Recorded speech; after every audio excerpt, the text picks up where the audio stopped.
Le Wingmaster du dimanche, le Wingmaster débrief du dimanche, il est là, vous l'attendez avec impatience. Salut à tous, salut Jérôme. Salut Seb, salut à tous. Bon, vous le Bienvenue. savez, il y a... Bienvenue, ouais, merci de nous rejoindre. Vous êtes de plus en plus nombreux à vous abonner à cette chaîne, à la regarder, à partager avec vos amis. N'hésitez pas à continuer, ça nous fait vraiment plaisir. On a des petits clins d'œil à chaque fois sur les décos, sur les athéros. Hein, Jérôme, les gens nous reconnaissent, c'est assez sympa et Ouais. on nous encourage à continuer cette chaîne. C'est ça qui Et est chouette. cette semaine, aussi. j'étais en Suisse chez Eric Ok. Laforge, à Sagiri, gros centre shop et centre de révision pour continuer une formation. Et j'ai vu plein de fans. Ah cool. bah chouette, c'est chouette. Pilotes suisses, et puis on a fait une discussion le soir qui était excellente sur le Wingmaster et le mental. Bon, très bien, bah, voilà, et c'est vrai qu'on essaye, le but de cette chaîne c'est d'apporter plus de sécurité aux parapentes, de donner des conseils vraiment pour que vous soyez pilote débutant en progression ou que vous voliez depuis longtemps, et si vous avez des questions surtout vous n'hésitez pas. Alors dans ce format là aujourd'hui on est en version enregistrée, donc si vous avez des questions vous les posez dans les commentaires, puis vous le savez des fois on est en live, donc là vous pouvez intervenir en live. Aujourd'hui on a une thématique qui est assez sympa parce qu'il y a encore des idées reçues, on a souvent des idées reçues, des messages qui sont à faire évoluer et on va voir tout ça avec toi Jérôme. Alors à l'athéro on nous dit, c'est vrai qu'il y a cette phrase, à l'athéro c'est bravo, mais vraiment Jérôme, c'est ça le truc? Le truc, on va justement en profiter pour le contextualiser ce soir.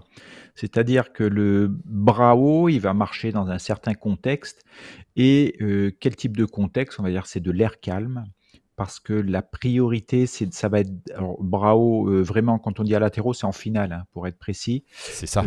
C'est pas On pendant va bien l'approche. découper aussi, c'est Voilà. ça. Il y a l'approche et l'athéro et les gens peuvent Voilà. peut-être aussi confondent. Hein. Donc en approche, c'est pareil, il faut éviter d'être brao, il vaut mieux ralentir un peu son aile, c'est beaucoup plus confortable, plus précis, on a plus de temps sur ce qui arrive. Voilà. Par contre, après, quand on est en finale, on va passer sur un autre mode de priorité qui va être, si l'air est calme sur le terrain d'atterrissage, avec un terrain d'atterrissage assez grand, on va plutôt mettre la priorité à emmagasiner de la vitesse pour avoir un arrondi, c'est-à-dire une ressource imposée très doux. Donc là, dans cette configuration-là, on va plutôt arriver brao, même complètement brao, pour vraiment emmagasiner de la vitesse pour que le freinage en deux temps soit efficace et qu'on pose vraiment sur la pointe des pieds. On peut même aller jusqu'à, sur un discours un peu plus vers la performance, augmenter sa vitesse encore plus que brao sur le final en utilisant l'accélérateur. On va ensuite tangenter le sol en relâchant l'accélérateur et ensuite faire sa ressource. Ça permet de faire des posées légèrement contre-pente. Voilà, je voulais mettre une petite ouais, un petit point sur un peu plus de performance. Ouais. Ce qu'il est possible de faire. On va découper tout ça pour bien l'expliquer, Jérôme. Juste avant qu'on commence vraiment, je vous rappelle que Wingmaster c'est aussi une masterclass. Là vous avez le contenu gratuit sur la chaîne YouTube et vous avez la masterclass. Allez voir le site wingmaster.top. Une masterclass c'est 11 heures de vidéo, 21 épisodes. Une masterclass c'est simplement le fait que Jérôme, ici présent, vous montre toutes ces techniques de professionnels mais en vol. Donc là vous avez que de l'image, c'est que de la vidéo, 11 heures de vidéo enregistrées avec 8 caméras en vol parfois, ça a été tourné à La Réunion pendant plus d'1 an, il y a eu 1 an de montage, il y a vraiment plein d'infos, plein de choses hyper intéressantes et on nous l'a encore dit récemment, il y a même des pros et d'ailleurs d'un magazine dont vous parlera prochainement qui ont regardé cette masterclass et qui nous ont dit qu'ils avaient encore appris des choses. Hein, Jérôme, on apprend toujours à revoir, à voir et à revoir des techniques qu'on a peut-être oubliées. Hein.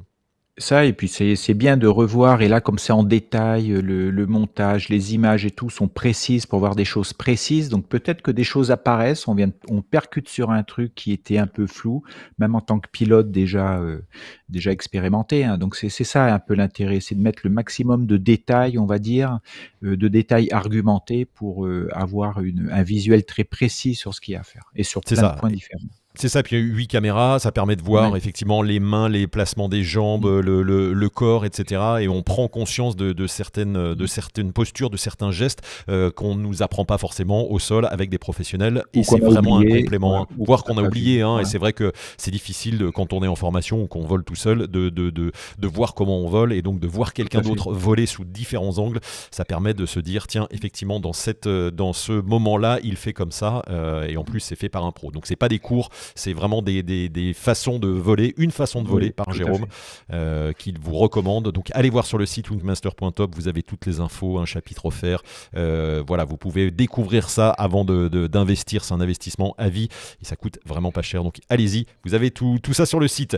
Jérôme, donc revenons à nos moutons. fait. Et justement, ça fait partie aussi de la masterclass, mais là, on va pouvoir préciser encore plus. Alors, à latéraux, on nous dit il faut finir Brao. Alors, vraiment, point d'interrogation, Voilà. c'est le petit questionnement. On peut le découper parce que, effectivement, c'est quoi la différence entre l'approche et à quel moment on finit l'approche et on est en finale où justement, parce que tu dis l'approche, on peut être freiné et ça, des fois, on Tout à l'oublie fait. qu'on peut être ralenti. Et à quel moment on décide qu'il ne faut plus être ralenti pour prendre cette vitesse dont tu parlais? Eh ben, à un moment, l'approche, en fait, ça va être la perte d'altitude à proximité du terrain pour qu'on puisse engager une finale, je ne sais jamais trop comment on dit, pour Oui, une engager finale, une ouais. finale qui va nous permettre de ne plus faire de virage. Donc, c'est une longue ligne droite, un long plané, qui va nous permettre de ne plus faire de virage près du sol, ou le moins possible, ou le moins engagé en tout cas, pour mettre la priorité à se mettre debout, à ralentir sa voile pour poser doucement. Voilà, donc on n'est plus sur de la perte d'altitude, on prépare l'atterrissage, on prépare le posé en lui-même. Donc c'est deux phases différentes, l'approche et le final. Voilà.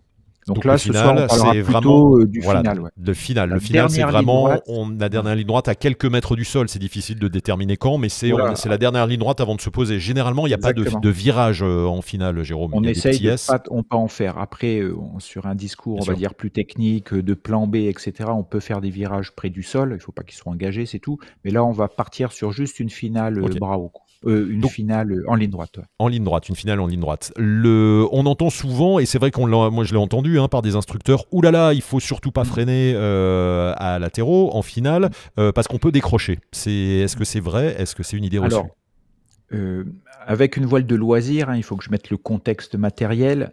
Pour décrocher en finale, pendant la finale, il faudra vraiment freiner beaucoup. C'est comme décrocher en l'air. Il n'y a pas vraiment de raison de décrocher.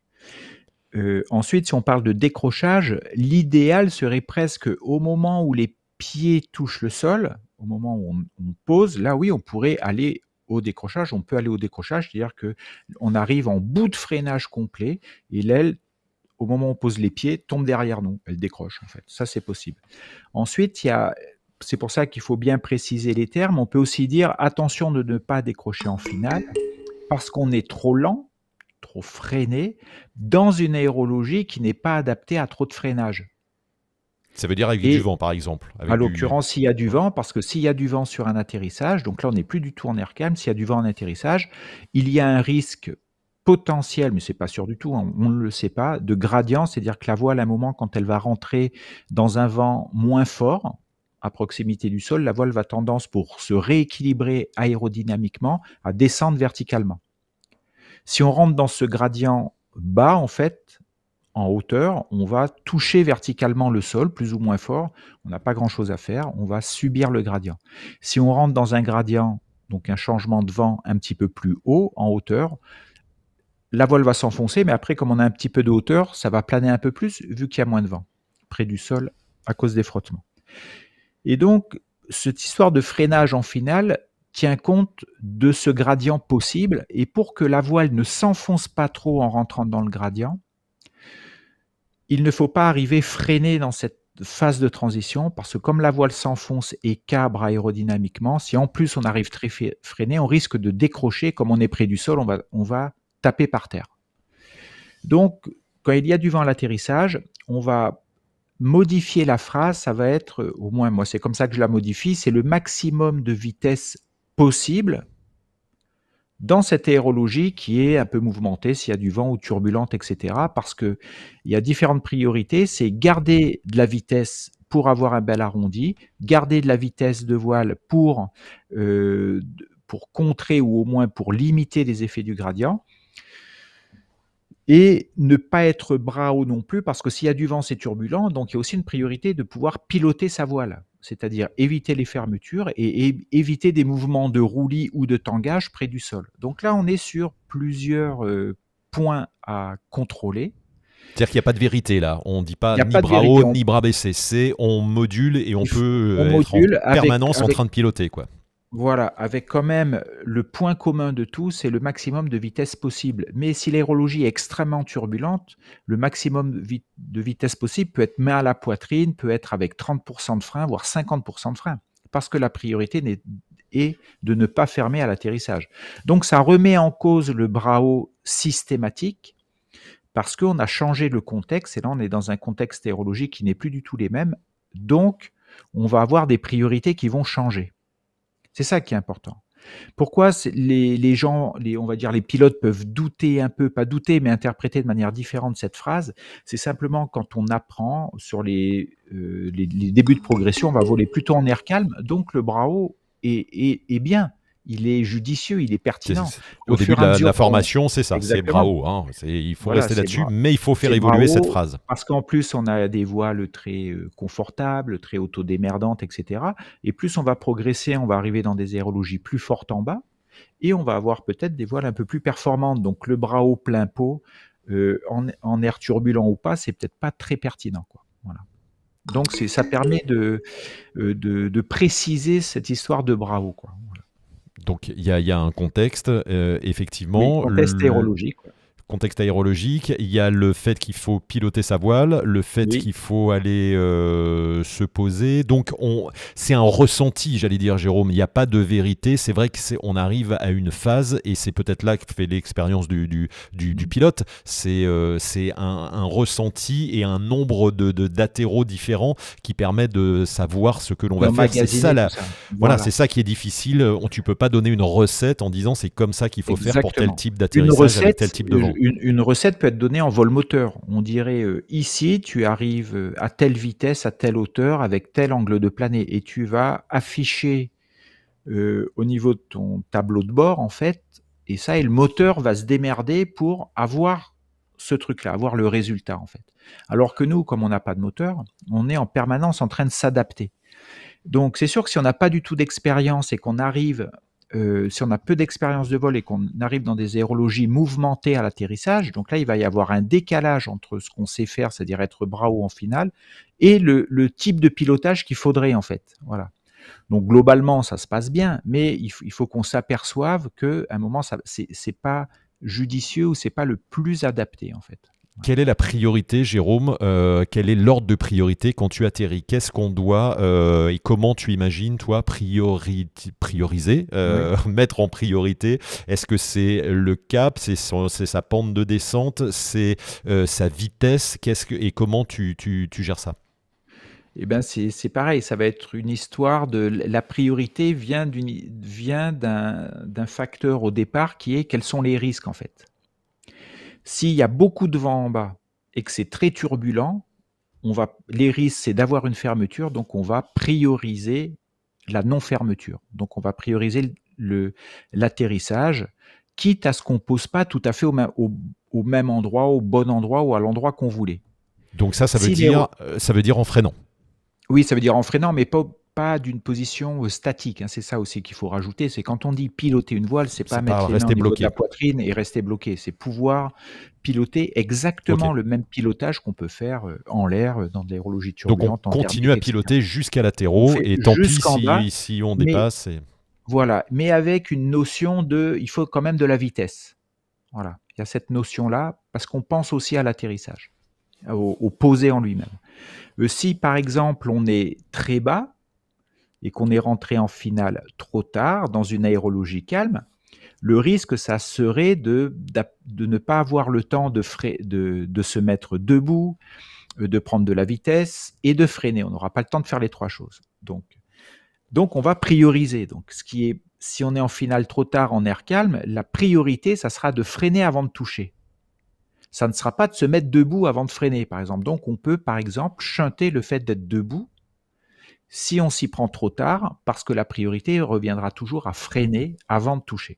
Si on a le temps, on se mettra debout avant, et si on a encore le temps, en air calme, on aura le temps de se mettre bras haut pour emmagasiner de la vitesse. Donc, si on n'a pas le temps, ça veut dire on se pose sur les fesses, freiner, et au moins on est posé. Au moins on est posé. Exactement, et on est posé à vitesse la plus lente possible. C'est ça la priorité, Donc enfin c'est ça l'idée, c'est toujours la voilà, vitesse la plus lente possible pour se poser, hein. C'est quand même pour poser, la voilà. dangerosité, elle est là, hein. Si on pose à 25 km/h, on se fait mal, hein. Dans de l'obstacle, on peut se faire mal, voilà. Ouais.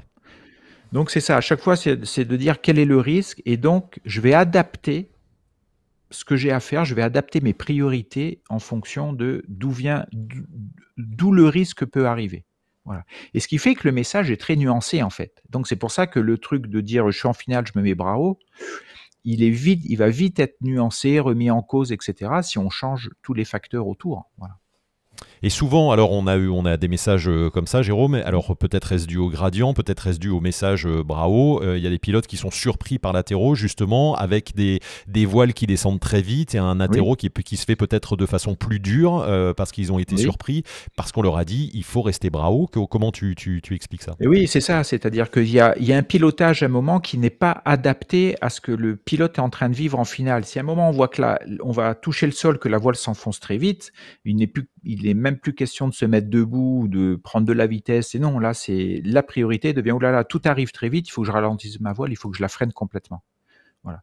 Et si le pilote est dans une démarche où il se met bien bras haut, il se met debout, et ensuite il va freiner, il n'aura pas le temps de faire les trois trucs. Voilà.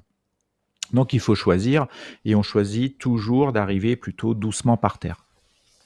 Est-ce qu'il y a des choses pour contrer alors là, on va prendre le truc inverse. C'est j'arrive, tu disais trop bas, trop vite, j'ai pas eu le temps enfin, je vois que je vais pas faire ma ressource, j'ai pas assez de vitesse. Est-ce qu'il y a une solution? Je suis freiné et j'arrive. Est-ce que je dois relever les bras ou est-ce que plutôt, pour prendre de la vitesse même très bas, où il vaut mieux continuer à rester freiné et finir avec le peu que j'ai, au risque d'être à la limite du décrochage, Jérôme? Tout à fait. Il vaut mieux rester freiné plutôt que de relever les mains. Si on est déjà freiné, qu'on relève les mains brutalement près du sol, la voile va faire un mouvement vers l'avant et tout. Et le pilote, une fois que la voile va aller vers l'avant, le pilote va venir toucher le sol dans le mouvement pendulaire. Donc il aura beau freiner ou faire quoi que ce soit, il ne pourra pas l'empêcher. Donc une fois qu'on a du frein, qu'on est très près du sol et que le sol se rapproche, il ne faut plus relever les mains, c'est trop tard. Donc on va poser, on va dire à vitesse lente, mais on est encore loin du Bien sûr. décrochage. Voilà. Pourquoi des fois, question piège, on a l'impression que le freinage est inefficace et qu'on arrive près du sol et Oui. qu'on veut freiner, qu'on arrive fort et qu'on se voilà et que c'est trop vite et et on tient pas sur les jambes, on se pose sur Alors le cul. il peut y avoir plusieurs raisons. C'est par exemple si on arrive vent arrière, et on va ralentir sa voile dans la masse d'air, mais si on est vent arrière, on va continuer à se déplacer par rapport au sol. Donc quand on va toucher, on va avoir de la vitesse. Ça, c'est le premier truc. Il y a aussi si on freine trop tard. Voilà. On arrive, on commence à freiner, et souvent ce qu'on voit, on voit le pilote est en train de toucher et en même temps il freine. Donc ça tape un peu, ça arrive un peu fort parce que le freinage a lieu trop tard, c'est-à-dire que la voile n'a pas été suffisamment ralentie avant de toucher le sol. Ça, c'est le deuxième cas possible. Et le troisième cas possible, c'est quelqu'un qui a trop freiné trop tôt. Donc il freine trop tôt, donc il a une ressource à 2-3 mètres du sol. Et derrière, la voile, en fait, elle s'arrête un peu sans ce mouvement de ressource et ensuite elle va replonger pour prendre de la vitesse. Là, on a beau freiner, comme on a créé un mouvement pendulaire, on va toucher dans le pendule. Et donc, le freinage, l'impression que ça donne, c'est qu'on a beau freiner, mais c'est pas efficace parce qu'on touche avec un mouvement pendulaire, en fait. Comme si on était dans une balançoire et qu'on va toucher le sol avec ce mouvement. Vous avez beau vous tenir à la balançoire, ça va rien changer. Et c'est ça la subtilité justement entre la phase d'approche où on peut être freiné et à un moment il faut se libérer de ça pour, si on le peut, comme tu le dis, en fonction Oui, du contexte, pour prendre un peu de vitesse et pour que les freins soient ensuite exactement. efficaces, hein. Et dans la démarche du final, ou quand on est près du sol, il faut éviter ces mouvements pendulaires, en fait. Donc les mouvements bruts, les mouvements trop rapides sur les commandes. Il faut éviter aussi les grands coups de sellette, les épaules qui bougent des deux côtés. Tout ça va provoquer du roulis ou du tangage, et c'est surtout ce qu'on n'a pas envie près du sol. Parce qu'avoir de l'effet pendulaire, que ce soit en roulis ou en tangage près du sol, on ne pourra pas le gérer avec les freins, en fait, ou ça sera trop tard. Donc il faut que la voile soit bien au-dessus de la tête et qu'il n'y ait pas de mouvement de balançoire dessous, quoi. Voilà. C'est ça l'objectif, c'est d'essayer d'arriver la voile la plus équilibrée possible près du sol, voire même avant de poser, quelle que soit la masse d'air. Alors oui, des fois on est confronté à, on Et oui, manque ça de bouge, pilotage, bien sûr. ça bouge, en plus on a un message dans la tête qui traîne: «Mets-toi bravo, mais c'est peut-être pas ce qu'il faut faire là, à ce moment-là». Voilà, donc ça mixte un peu dans la tête et ça fait des trucs pas bons, mais on apprend comme ça, hein, voilà.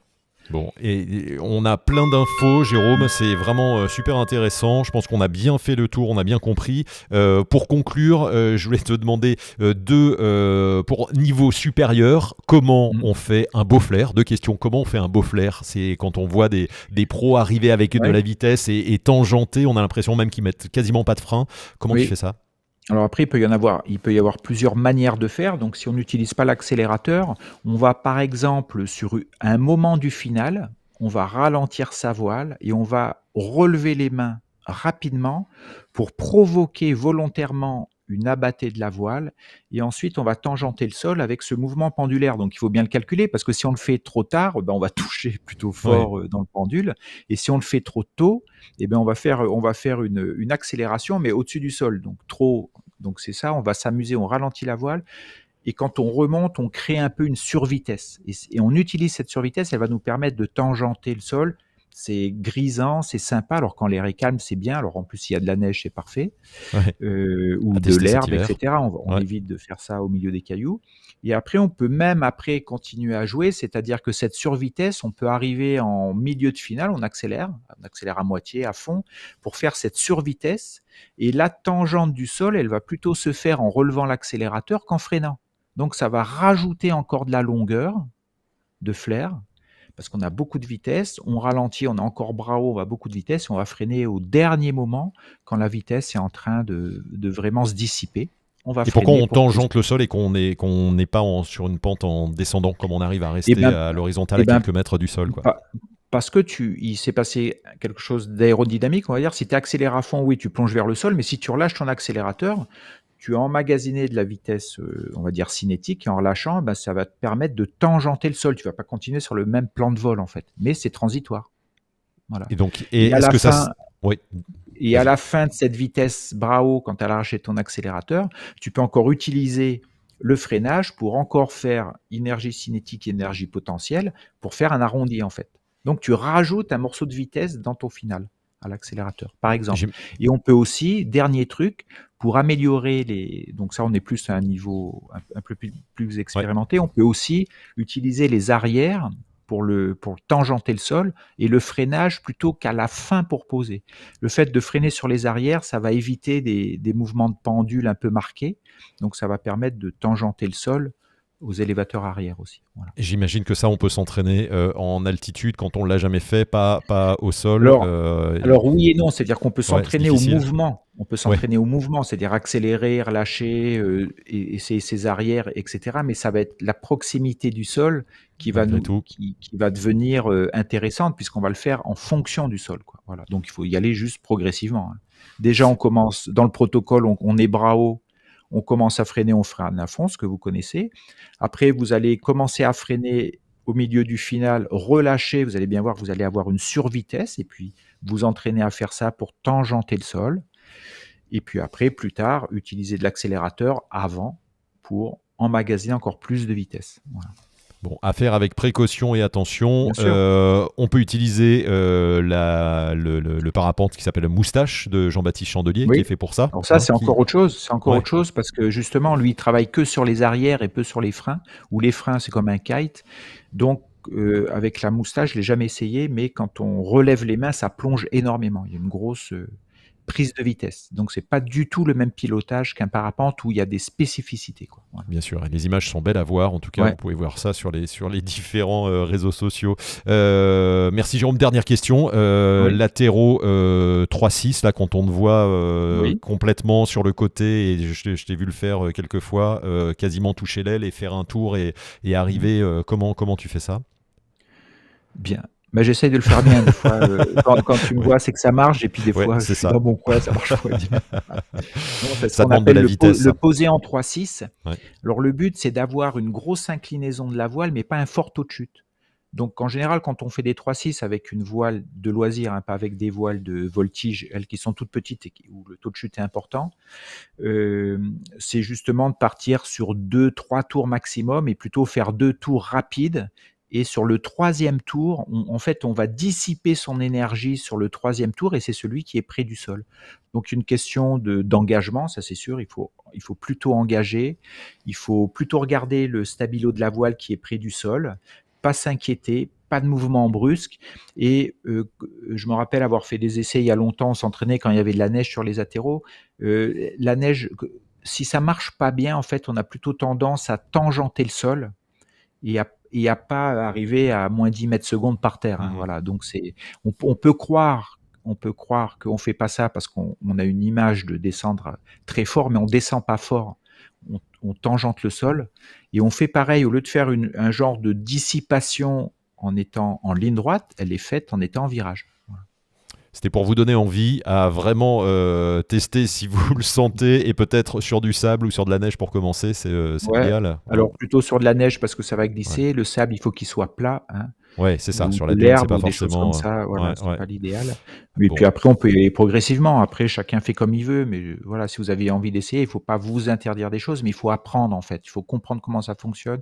Il faut regarder des gens qui posent en 3-6 pour qu'on ait une idée on pourra peut-être en faire une vidéo spéciale pour Wingmaster. Montrer comment... Non, ça serait dommage. Merci en tout cas de nous avoir suivis et merci Jérôme à toi pour tous ces bons conseils sur les bras hauts et sur bien comprendre ce que ça veut dire et les messages qui sont derrière, et surtout ne restez pas ancrés sur des messages que vous avez peut-être eus il y a des années. Revoyez aussi ce que ça veut dire en parlant, en regardant Wingmaster, et n'hésitez pas à poser vos questions aussi à des pros et puis même à Jérôme ici dans les commentaires si vous avez encore des questions sur ce sujet. Merci Jérôme, on se retrouve très vite pour un prochain thème. À très vite, merci, et puis couvrez-vous, hein, vous avez vu, ça, il fait froid. Ouais. Allez, ciao.